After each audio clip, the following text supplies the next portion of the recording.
እዙይ ድምፅ ራዲዮ ኤረናዩ ዕለታዊ ዜና ኣብ ኢትዮጵያ ንዝርከቡ ኤርትራውያን ስደተኛታትን ካብ ቤት ንብረቶም ንዝተመዛበሉ ኢትዮጵያውያንን ዝውዕል ናይ 205 ሚልዮን ዶላር ሓገዝ ከም ዘድልይ ተጸዋዒ ስደተኛታት ውድብ ሕብረት ሃገራት ኣፍሊጡ 117 ሚልዮን ዶላር ካብዚ ኣብ ክልላት ዓፋር ኣምሓራን ትግራይን ንዝርከቡ ኤርትራውያን ስደተኛታትን ተመዛበልቲ ኢትዮጵያውያንን ዝውዕል እዩ ተወሳኺ ናይ 72 ሚልዮን ዶላር ሓገዝ ኣብ ሱዳን ንተዓቂቦም ዘለው ኢትዮጵያውያን ክኸውን እንከሎ 16 ሚልዮን ከዓ ኣብ ጎረባብቲ ሃገራት ንዝህሉ ሰብኣዊ ቅልውላው መሓለውታ ከም ዝኾነ ተጸዋዒ ስደተኛታት ኣፍሊጡ ኣብ ዝተፈላለዩ ማዓስከራት ስደተኛታት ዝርከቡ ኤርትራውያን ግዳይ ኩሎም ብረት ዝዓጠቑ ወገናት ምዃኖም ብኣህጉራውያን ትካላት ረድኤት ክግለጽ ዝጸንሐ ኮይኑ ዛጊት ንህይወቶም ውሕስነት ዝህብ ዓይነታዊ ለውጢ ዘምጽእ ስጉምቲ ከም ዘይተወስዱ እዮም ዝገልጹ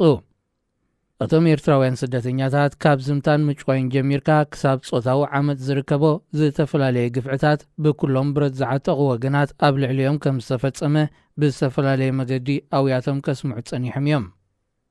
ኣብ መንጎ ፈደራላዊ መንግስቲ ኢትዮጵያን ሓይልታት ትግራይን ዝተወልዐ ግጭት ናብ ክልላት ኣምሓራን ዓፋርን ድሕሪ ምልብዑ እውን ኣብ ዓፋር ዝርከብ ማዓስከር ስደተኛታት ግዳይ ናይቲ ኩናት ኮይኑ እዩ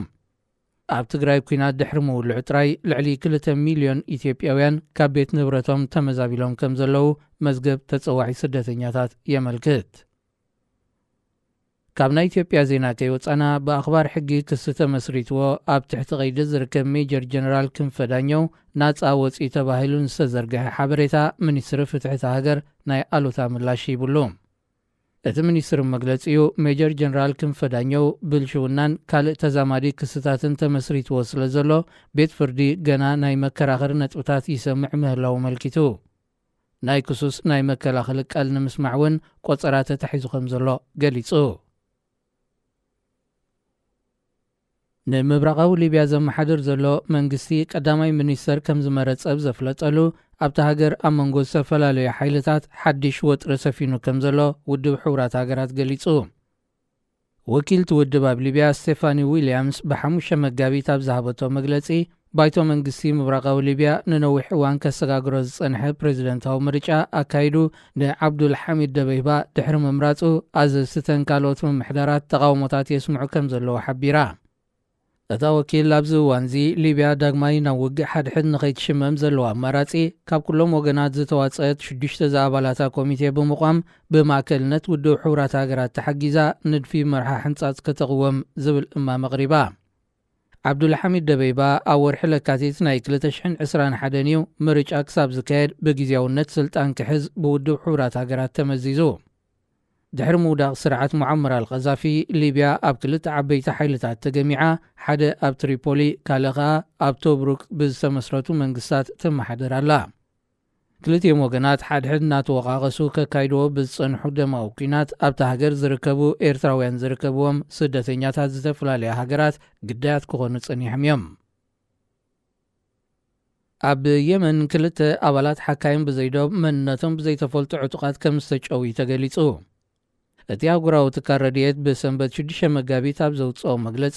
እቶም ዝተጨዊ ኣባላቱ ዜጋታት ጀርመንን ሜክሲኮን ምዃኖም እምበር ኣስማቶም ንድሕነት ስድራ ቤቶም ክብል ዓቂቦ ከም ዘሎ ገሊጹ ኣብታ ሃገር ዝንቀሳቐስ ጉጅለ ኣሸባብ እዩ ነቲ ሓላፍነት ዝስከም ክብሉ ኣባላት ጸጥታ ናይቲ ኣብ ስደት ዝርከብ መንግስቲ የመን ይገልጹ ዝሓለፈ ወርሒ 5 ኣባላት ውድብ ሕብራት ሃገራት ከም ዝተጨዊ ዘዘኻኸሩ እቶም ኣባላት ጸጥታ ጥሩፍ ጉጅለ ኣሸባብ ሓላፍነት ከም ዝወሰደሎም ሓቢሮም ክቡራት ሰማዕትና ዜና ኣብዚ ተፈጺሙሎ ዝቕጽል ትሕዝቶና ብወይኒ ስሌማን ዝዳሎ መደብ ጨና ኣዳም ክኸውን እዩ ሰናይ ምክትታል ሬድዮ ኤረና ካብ ከተማ ፓሪስ ዝመሓላለፍ ብኤርትራውያን ጋዜጠኛታት ዝዳሎ ነፃ ሬድዮ እዩ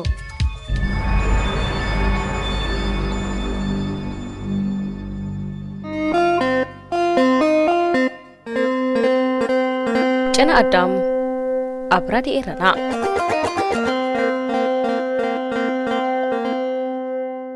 ሰላም كمي تغنيو كبرات خاتلتنا نايدو متحسو مدب جنا عدام سيبو كغربي ويني سليماني سناي مكتال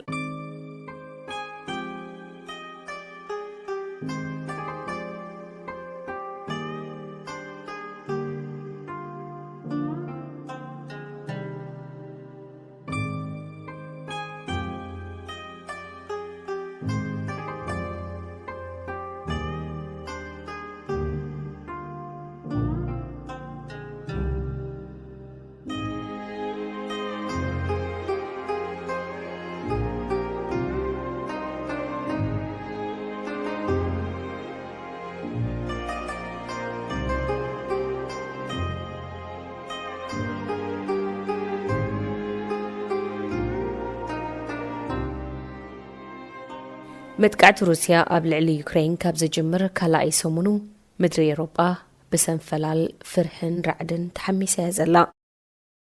إزي بحدقنيا نهريز جمرة متقعتن ورا روسيا قبل على يوكرين تباهيلو زقلت زلو كوينات نسمعيتات كلا كوينات علم كسكيسو إزم بزسك حكا حور ودرايز فلتوه حدش ولدو إيروبايان حقرات كابتت بيتهم وزا كوينوهم تعزيمهم إتن كوينات حد زي معبلا حقرات إنا قلسا كاب ملبع وقئن ورا وقئن زي عرفا حقراتهم قنا أب زي مدر بيتهم كوينوون ودمن يلبلبو أي قدن أي عدات نمبر كساب على تلومي زي الساورؤون زلوها كينات دقا حنت هاقر دقا حدا زوبا دقا حدا خبابي دقا حدا عدي دقا حنت قبيلة كاللعلان كم دانيا وي البيترو إنا تعزبا أب مولعن من محدارتي زأقودو قاتنين تتسميدن تنهن أب مأكلاي مبراء أفريقيا يخون رحق إيشيا زيادة قنا ناي سلطانن تنتاون حدقن مبقولن زخونا كم سيريا إيراق كم اون ليبيا زعمسلا حقرات كم زين براك خونان كدم ساسان سبن تبتاتينو زترف حدقن معقوب شفاتون بحقي زيك إيروك وحلالون كوينن أب زيت السؤوت حديقنين معراوع علم بزقوهارو حدقنيا بوليسيتات كلو نربحا معراوع علمن سبونين يرو إزي أمدر بيتو كوحكي سمعي تكنولوجين معبالن تراي عاتيقو كون جفت صنحي حدش ولدو إيروبا بتي أب إيروبا 7 عامتات سسفن سلام وقن ورا وقن بزينات رايو كسمعو صنحو كاب كبيد فرهن كوننتن كأمنو مشكارو اتلعلن دما إزي أما كلاي مبرقن أفريقان تراي زقاتم زمسلنا كوينات أب الدبابينا أب جزانا يمتسألوه بلو جازيت إنهات عبيتي مع كانت زينا علم كي تعرفوا أب كلمة تلفزيون نايوشت أم فرحي كساربو جيروا مالو حكي كوينات رسح نديو زي سنبدون زي الدهالون كي انتي كوينم مريتو من قدبو من سلام عسيلو أب حقوتاتهم التواد أولو براتات تيوتم لقم أفمزعت إفم حولتم سكبرو مخزنات صوراتهم عبيتي بيت مصحفتن ناي مرمر ماكلاتن مسكيرو انتاي زبله تأمر ديوم كسرحو بقيعم تمرتي حرشا تكنولوجي ابي ناي جاف معبالجي تحنبيبو انتاي زبله تأمر ديريو كوينات دحرت كوينات عنوت كوينات كل خفو زصري تصليم دبنا اندالو مزنبون زلكم لخاخيمو زفرس افريسو عرقان كاوطي اندي ززازم قداد كاخت لقب كا ابسن امراو حدقي نوطن مكران عمتات يخون بزخايو اب كوينات تعويتو زسعر زي كوني كوينات كي ولع زسرح مراحي وي حبرتسب جغنا سبحال جغننت عنوت موقاديو جغننت طفقات كين صلالو كيباتخ كام سرحيو اب كوينات من تعويتو بزي قدس قداماي قداي زخون حقيو إلو صحافي شمرسيعيو حقي قداماي قداي كويناتيو اب كوينات مستعتوي من كنا علو بزي قدس كل سناي تسعيرو نمود دا يزوتو أبزي أنت أرتمنيتن دليتن هزبون قربابتون بعبئو ملع علم بريزيدنت روسيا بوتين واللي عوزو له كوينات معلتاوي لبنا زسفل زانتا قدايات كوينات كنسمع جميرنا ننا قنا اتزخف ايه اتقنا زي تسمعيو كوينات لعلينا لعل حبرتسب إرتراس تمكورن استقرفلون كندينا كيحلو نزنايلو مقني كم وازا بمفخخارن بوليتيكاوي منافرهن عبللن مسيلو زجمرن من البات كالق كفال علما وقق كيلع علزسك نبي مخانو زي فلت أنفت كوينات روسيان يوكرين نتي بقول عنتي زركب كلو دباو كوينات إرتران إثيوبيان نعو سعيبو كساب لومي دم زوكس عنا زلو كوينات أبزوبانان كتفتي بوليتيكينياتات زقت أصبو زلو بوليتيكاو ركوانن أسخاخير النس من قداي كم زخون مسحاسبكو رشيشيلوني صباح نكو زعنوي مسعنوي حلمن تمنيتاتن ولوتتات مستقبري سدرا بيتات مسعنتان تبتاتنان عدي حمخشت مسكونت كلت مرحتي سلام كبهاهالون عرق تغيرو بزبل زينان كعصيو ازوم حجي ننو وغنوم زحرن زربان مدرن حيزوم زقلاقلو زلو مرحت زن هاجرات بمعات كاميراتات تعجبهم إيدني إيد كواهبو كنرينا لكع كمتي أب كلتشحن كلتن ناي إسياسن ملسن أب الجرس دحركا كمثل السعمتات أبيلو حازوني فنوني زنبرو تنبل ناي كلتشحن 18 ناي إسياسن أبن وقع سلامن عرقن كم تقوى أي كسرنان اتبهل الفزامي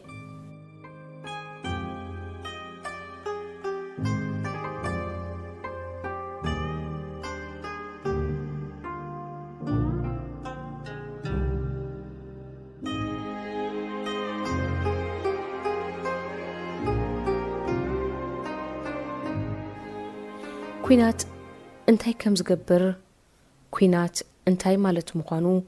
كابت بحري بمانكا زانتا نفس وكف الكسب ويسدرا بيت مسمع دراي أخاليو صحفي عوت منقست أب دحرتي ناي كسرنا نكني كثير نمبر بزبلار سي أب محبرو ميديا زكافلو حتير زخرو كواس كابت بحري اتبتا مانكا دراي تلعلي كساب كند منتاي مرير مخانو بجنزابي كال عوت كثير نمبر يبلا بتحفو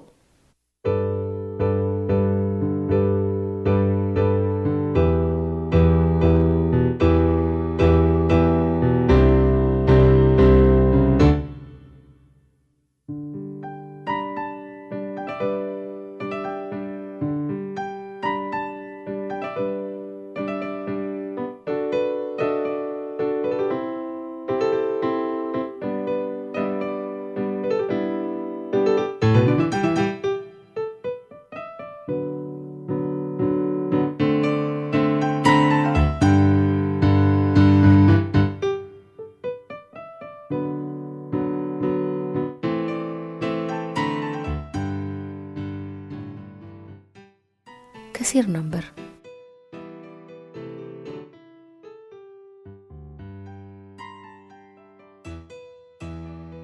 هيوت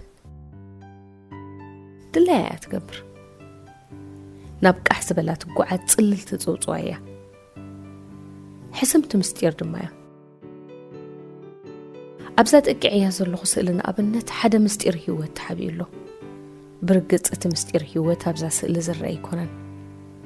بعين قدمنا اتمستير ديز قدم ولا أزا سئلون كفلت أيكلني صحفتو زبها لالون تخوينوغن اتمستير قدم مسلني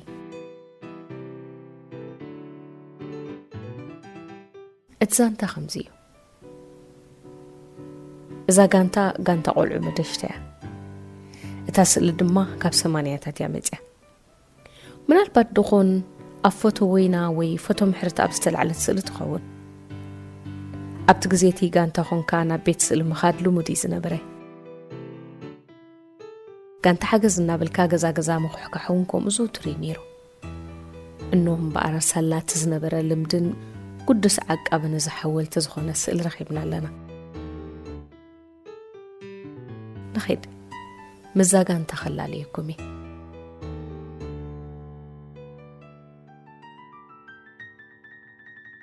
كابت أقام يمان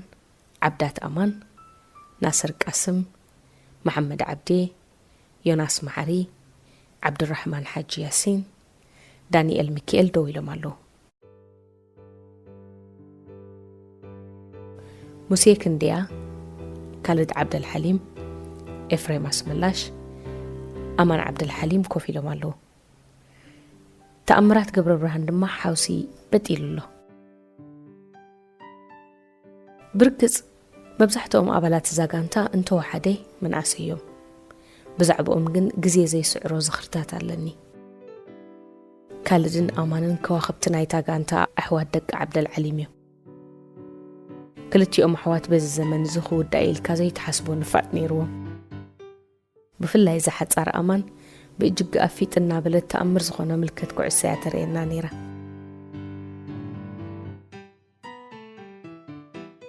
ማራዶና ዮናስ ወዲ መሓሪ ክሳዱን ፀጋማ ዘንቢሉን ተጎዩ ዘርክቦ ይነበረ ክሳዱን የማን ተጠዊዋ ድማ ገለ ነገር ኣላ ማለት እዩ ቡልቀይ ከምኡ ዘይወፅሉ ዓጭዓጭን ወጫጭን ሰብ ገጢሙኒ ይፈልጥኒ ናስር ብድፍረትን ብልሓትን ዝፃወት ነግነግ ተፃዋታይ ነይሩ ዓብዱራሕማን ኣብ መንጎ ፀወታ ጣዕሞት ክበልዕ ንገዛ ይኸይድ ነይሩ ይብልዎ ሕሜት ኣይኮነ ንሱስ ኣይገድፍኒ ሰለስተ ካብዛ ጋንታ ሙሴ ክንድያ ተኣምራት ገብረ ብርሃንን ኤፍሬምን ኣብዛ ዓለም የለዉ ምስ ሙሴ ክንድያ ካብ ሰድራት ሓቢእና ኣኽብሮት ክንገብር ናብ ወክማ ዕዳጋ ሓሙስ ንኸይድ ነርና ሰለስተ ካብዛ ጋንታ ሙሴ ክንድያ ተኣምራት ገብረ ብርሃንን ኤፍሬምን ኣብዛ ዓለም የለዉ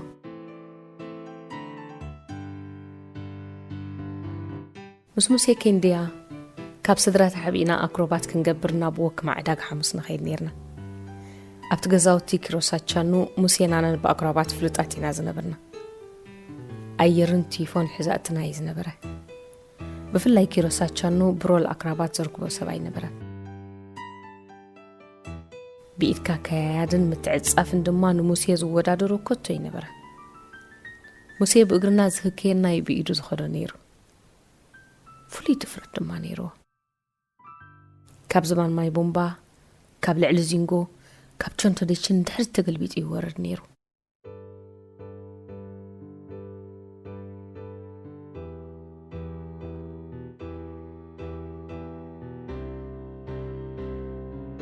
ሙሴ ክንድያ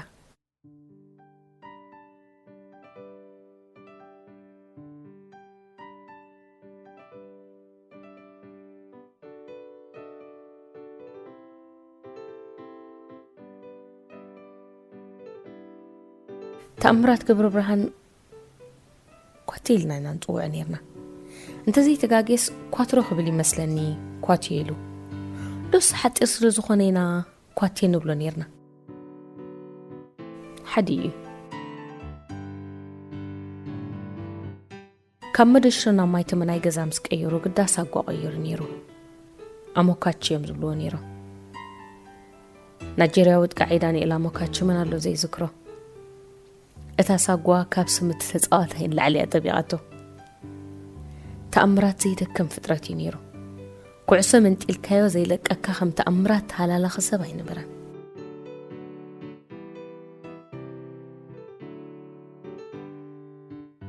ኣሞካቺ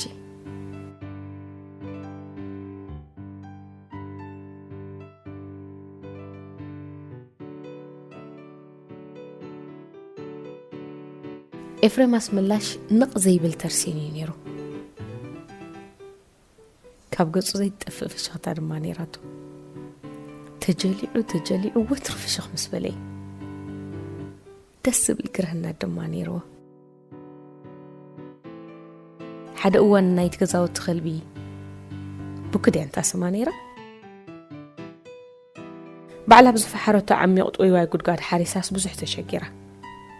نحن ون معرية تشجرنا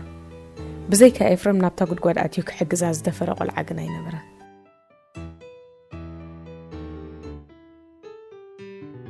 إفي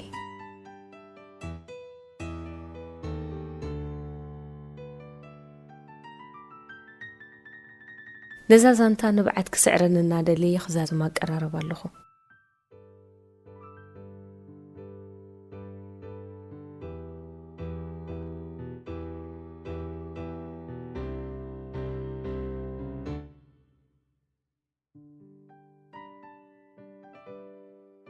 زاب فقرن حونتن تخسكي ساز عبيد قانتاسي منفح جنقرح كتب الحسيب ويفلت من كأبالاتا أبكل التسراوي تسليفهم نحد حدهم كقاتو اليوم يلو حليمي يفلت قناخي هيوات تسلل تتصوصوايا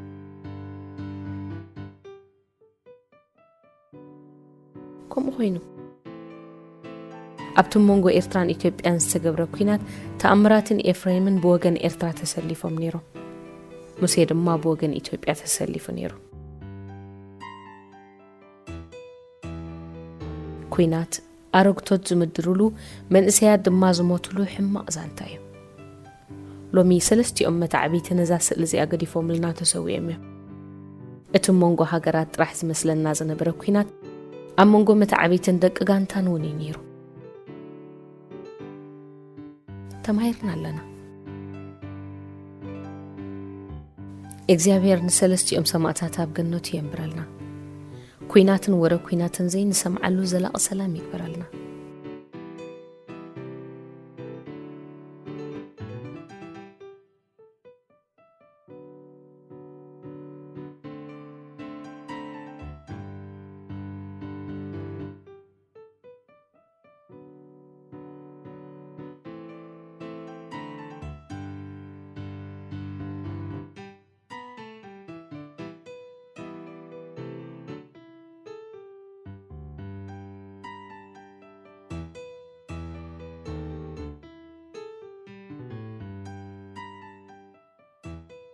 ዓወት መንግስታብ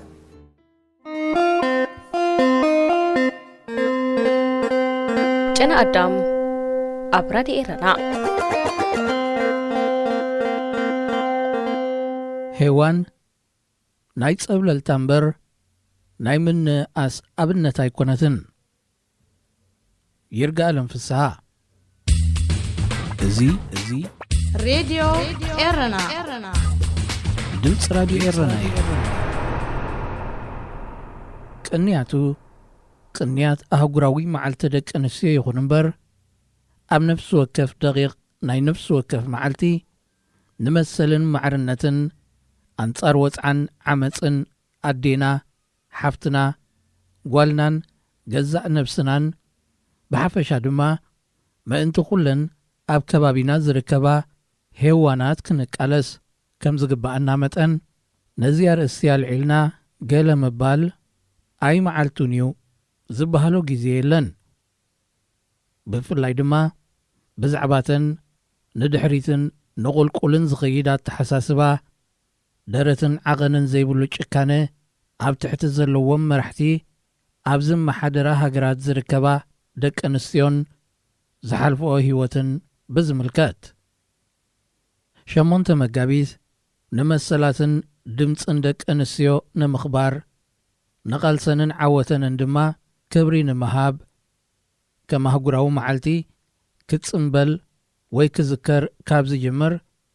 እነሆ 110 ዓመት ኮይኑሎ። ኣብ ጉዕዞ ዝዓመታት ድማ ንዝተገብረ ወፍሪ ዝምጥን ለውጢ ምጽኡ ንድምፂ ጓል ኣንስተይቲ ካብ መዓሙቕ ኣውፅኡ ናብ ብራኸ መስቃል ተርኡ ተጻዊቱ ኣብታ ድምፂ ሰባት ምዕባስ ዝመለለይኣ ኤርትራኸ ድምፂ ደቂ ኣንስትዮ ከመይ ይስማዕ? እቲ ብውሳነታትን ኣብ ምርጫታትን ድምፂ ጓል ኣንስተይቲ ቦታ ምእንቲ ክረክብ ዝተመስረተ ኣህጉራዊ መዓልቲ ደቂ ኣንስትዮ ኣብ ኤርትራ ድምፂ ኣውያት እኳ ክሰምዕ ዝኽእል እዝኒ ኣብ ትሕቲ ዘይብሉ ኩነታት እዩ ዝኽበር። ንሱ እውን ብተራን ነተራን ደቂ ኣንስትዮ ብዘሳትፍ መልክዑ ይኮነን። ካብ ምሕር ምምሳሉን ዓመት ምድግጋሙን ዘሰልቹ መደረ ኣብ ባይታ ዘየለ ጸብጻብ ግዳም ጥራይ ዝዓጀቦ መጸባበቒ ጓይላ ሳዕስዒት ብልዒ ንማዕርነት ምስ ወዲ ተባዕታይ ምምዕርራይ ናይ መወዳእታ ምዕራፍ ምዃኑ ዘስምዕ መደረታት ምስማዕ ብሓቂ ኣሰልቻዊ እዩ። ደቂ ኣንስትዮ መሰለን ንኽሕለወለን እቲ ውትህድርና ዘርኣይኦ ተሳትፎ ጥራይ ከም ጸሎት ክደጋገም ምርኣይ ቅጭ ዘምጽእ እዩ። ኣደ ብፍላይ ጓል ኣንስተይቲ ኸኣ ብሓፈሻ ክብሪ ከም ዝግብኣ ንምግላጽ 9 ወርሒ ኣብ ማህፀና ስለ ዘዕቆበት 2-3 ዓመት ድማ ኣብ ሕቑፋን ዝባናን ስለ ዘማሙቐትን ዝሓዘለትን እናተባህለ ኣገልግሎታን ኣበርክቶኣን ዝድርቱ ቁጽርታት ምርኣይ ባሃ የብልን። ኣብ ዝገላልጻታትን ኣብ ባህላታትን ዘሎ ሰንኮፍነት ከይኣክል እቲ ቃላትን ግብርን እውን ዘራኽብ የብሉን። ኣብ ኤርትራ ማዕርነት ጓል ኣንስተይቲ በተን ኣብ ጎነፃዊ ቃልሲ ንናጽነት ዝተቓለሳ ደቂ ኣንስትዮ እናዓየረ ንባዕሉ ኣብ ምርግጋጽ መሰል ደቂ ኣንስትዮ ዝለዓለ ኣበርክቶ ከም ዝገበረ ዝምድርን ዘጉርዕን ውድብ እዩ መሰል ሰባት መሬት ኣዝቢጡ መሰል ደቂ ኣንስትዮ ኩዒቱ ቀቢርዎ ዘሎ። እተን ንኹሉ ዓይነት ዋጋ ንናጽነትን መሰልን ከም ዝኸፈላ ዝጥቀሳ ደቂ ኣንስትዮና ይትረፍ መሰል ካልኦት ደቂ ኣንስትዮ ንክኽበር ኣብነት ክኾና እቲ ዝኸፈልኦ ዋጋ ውልቀ ነብሰን ንምዃን እውን እኹል ኮይኑ ይተረኽበን ግዲ ኮይኑ ግና ዋጋ ካብ ምኽፋል ኣይዕረፋን። ሕፅር ብዝበለ እዚ ንኤርትራ ዝገዝእ ዘሎ ስርዓት ንጓል ኣንስተይቲ ካብ ውሻ ተውፅኡ ናብ ጎደና ይደርቢዋ፣ ካብ ፀቕጢ ኣውፅኡ ንዓመፅን ኣደራዕን ሂብዋ። እቲ ምእንቲ መሰላት ደቂ ኣንስትዮ ዝቖመ ማሕበር ብደቂ ኣንስትዮ እናተመርሐ ቃንዛ ደቂ ኣንስትዮ ዘይሰምዕ እዝኒ ክህልዎ ዘየገርም ወይ ዘየሕፍር ኣይኮነን። እተን ኣብ ርእሲ እቲ ማሕበር ዝተቖየጣ ደቂ ኣንስትዮ ብዛዕባተን ኣብ ፈቐዶ ኣብያተ ማእሰርቲ ንዓመታት ተሓይረን ዘለዋ ሽማግለታት፣ ነፍሰ ጾራት፣ ኣደ ቖልዑ፣ መንእስያትን ህፃናትን ብዛዕባተን ኣብ ማዓስከር ስደተኛታት ጎረባብቲ ሃገራት ዝኽርትታት ዘለዋ ብዛዕባተን ብሕሰም ብጓህን ሽግርን ተደኒሰን ዘለዋ ደቂ ኣንስትዮ ኣብ ዘይወግዓውን ጽብብ ዝበለን ርክባተን እንታይ ይብላ፣ እንታይ ይባሃላ፣ እንታይ ይዕልላ ኾና ኢላ ሓስብ። ዘይፈልጥኦ ስለ ዘይኮናስ እንታይ የመኽንያሉ፣ እንታይ መሲሉ ይስምዐን ኢለ ባዕለይ ኣብ ዝሰኣልክዎ ውሽጠን ገለ ንጣር ሓቀኛ ስምዒትን ተረኸብኩ ሓሰውብል። እዚ ዝብል ዘለኹ ኣካይዳቲ ኣብ ኤርትራ ዘሎ ስርዓት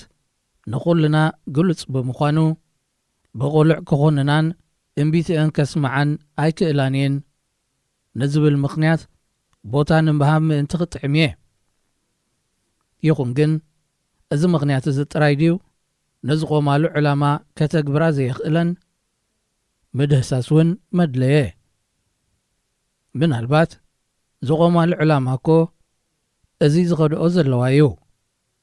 ካብ ዝቖማሉ ዕላማ ፍንትታ ይበላን። እዚ ስርዓት ውድብ ኣብ ዝነበረሉ ጊዜ ንባዕሉ ክረብሓሉን ክግልገለሉን ኢሉ ዝመስረቶ ማሕበር እዩ ዝብል ተማጓትን ተተረኽበ ንኽገጥሞን ክረትዖን ዝሕግዝ እዚ ማሕበር ዝቖመሉ ናይ ዝመስለኒ ዕላማ መርትዖ የብለይን። ነቲ መደረታትን መራኸቢታትን ዝበሃል ከም ሓቀኛ ዕላማ ሓሲበ ንዕላማን ግብርን ከነጻጽር ዝፍትን ዘለኹ እምበኣር እቲ ስርዓት ኣብ ምዕዳግ ዕምሪ ኣብ ዕዳጋ እዩ ዘሎ ንበሎ። ንሳተንተን ደቂ ኣንስትዮ ኸ እንታይ ይገብራ ከም ዘለዋ ኾን ይሓስባ ኾና። እዚ ሬድዮ ኤረና ድምፂ ራድዮ ኤረና እዩ። 2005 ብሩራዊ ኢዮቤል መበል 25 ዓመት መምስራት ሃማደአ ምኽንያት ዝገበረ ክንደይ ምሽብሻብ ዝተገብረሉ ክንደይ ሽሻይን ገንዘብን ዝፈሰሰሉ ጽምብል ተኻይዱ ነበረ። ከም ኣካል እቲ ጽምብል ብደቂ ኣንስትዮ ዝካየድ ናይ ስነ ጥበብ ምሸት ከነዳሉ ብኽፍለ ህዝባዊ ርክባት እቲ ማሕበር ዕድመ ስለ ዝቐረበልና ምስ ካልኣይተይ ብወርሓቱ ኣብ መደብ ክሳተፋን ዕዮኦን ከቕርባን ድሌት ዘለዎን ደቂ ኣንስትዮ ኣብ ምእካብ ተዋፈርና። ሰሊጥና ድማ ደረፍቲ፣ ሳዕሳዕቲ፣ ገጠምትን ጸሓፍቲ ዛንታታትን ደቂ ኣንስትዮ ዝሳተፍኦ ምጡን ግን ከዓ ምዉቕ መደብ ንምቕራብ ምድላዋትና ጻፈፍና ጭርሖታት ዝተጻሕፍዎ ባነራትን ካልእ መማዕረጊ ነገራት እውን ተዳለወ ናይ ዕድመ ወረቓቕቲ እውን ተሓትመ ነታ ምሸት ብጥበብ ሄዋን ዝደመቐት ምሸት ዝብል ስያመ ሃብናያ ኣብ መንደቕ ኣብ ዝስቀል ዕብይ ዝበለ ጨርቂ ብፍሩያት ፊደላት ተጻሕፈ ኣብ መዕደመ ወረቐት እውን ሰፈረ ኩሉ ምድላዋት ተዛዚሙ መዓልቲ ብጥበብ ሄዋን ዝደመቐት ምሸት ኣብ ምእካሉ ግን ናይ ሽዑ ኣደ ወንበር ሃማደአ ዝነበረት ወይዘሮ ልኡል ነታ ሄዋን እትብል ቃል ኣይፈትወታን ተባህለ መቸም ኣብ ርእሲ ሰማዕቲ ዝሓበሬታ ዝተፈላለየ ግን ዝመሳሰል ሕቶታት ክፍጠር ንቡርዮ ሄዋን ምስ ሄዋን ዘጻልእ ደኣ እንታይ ተረኽበ ዝብል እሞ ንሕና እውን ንሱ ነበረ ሕቶና ይህ እንታይ ጸገም ኣለዎ ናይ ዝብል ሕቶና መልሲ ድማ ከም ዝኾነ ሄዋን ካብ መሰንገለ ወዲ ተባዕታይ ካብ ዝተወስደ ዓጽምያ ተፈጢራ ዝብል ዛንታ ንጓል ኣንስተይቲ ዘናእስን ዘትሕትን እዩ ደምዲማ እቲ ጽሑፍ ክቕየር ድማ ኣዚዛ እንታይ ክግበር እዩ ዝድለ ዘሎ ማለት እዩ ሓቲትና እታ ሄዋን ትብል ቃል ብደቂ ኣንስትዮ ትተካ ተባህለ እንታይ ፍልል ኣለዎ ኣደ መንበር ኣይፈትወታን ክትእለኻ ኣዚዛያ ይኹን እምበር ከም ሓድሽ ካልእ ጽሑፍ ክዳለወሉ ኣብ ዘይክእል ውዱእ ሰዓት ብምንባሩን ነተን ኣዳለውቲ ዝነበርና ዘእምን ነጥቢ ዘይምዃኑን እውን ተደሚርዎ እቲ ጽሑፍ ካብ ምስቃል ኣይተረፈን ትእዛዝ ኣደ ወንበር ምእንቲ ከይጠሓስ ግን እታ ሄዋን ትብል ቃል ኣብ ወረቐት ተጻሒፎም ደቂ ኣንስትዮ ብዝብሉ ፊደላት ከም እትሽፈን ተገብረ ሄዋን ቶም ነቶም ሓደስቲ ፊደላት ዝጸሩ ወረቓቕቲ ምስ ንፋስ ፊልፊል እናኽብሉ ውጥን ቅልቅል ምባል ኣይተረፈን ካልእ ቃል ተሸፊና ምህላዋ ንጹር እውን ስለ ዝነበረ ዝያዳ ቓልቦ ትስሕብ ኮነት ግንከ እገዳ ኣይተላዕለን ፍልልይና ፍልልይ መደረን ክውንነትን ጋሂሉ ተራእየ ሓቁ እንዲዳ ወፅዓና ወፅዓ ደቂ ኣንስትዮ ዛዕባ ዝኾነሉ ጊዜ ክሰኣን ሓቁ እንዲዳ መዓልታዊ ህይወት ሄዋናት ኤርትራ ኣቐልቦ ኸይረክብ ለካ ሓለፍትና ኣብ ምድምሳስ ዛንታታት ከቲተን እየን ንኣውያት ውፅዓት